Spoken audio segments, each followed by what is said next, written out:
Hi everyone! Welcome to MomZ. Today we are going to make quick and easy no-bake layer dessert. This banana pudding is perfect for parties, potlucks, and any special occasions. It looks good and definitely tastes really good. It's not too sweet, thus once you tried it, you will want to continue eating and scraping out every last bite from the bottom of the pan. So let's get started with this amazing treat to dig in and enjoy our banana pudding. In a mixing bowl, let's combine 1 banana cream instant pudding, 2 cups of cold milk, half cup condensed milk. Whisk it until all lumps are gone. You can use hand mixer or whisk it by hand, whichever you prefer. Add half of Cool Whip. Gently fold it. Do not stir to keep your pudding light and fluffy.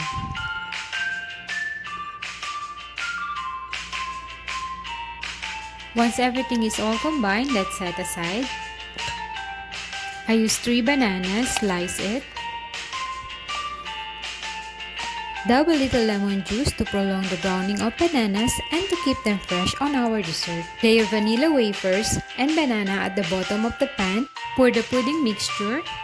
Spread it evenly. Repeat all the process until all the remaining ingredients are used.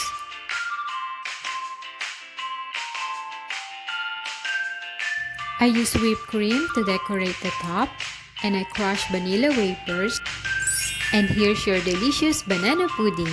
Place in fridge at least 2 to 3 hours before serving. You can also use a clear glass to decorate your banana pudding and even easier to eat. Just repeat the same process. I use piping bag for the pudding mixture and continue layering with cookies and bananas. I layered some leftover whipped cream that I use on top. Once you're done, it is quite beautiful and wonderful treat that will surely please everyone. All that easy work, chill, serve, and enjoy this banana pudding. Hope you enjoyed this video. Thank you for watching. See you again next time.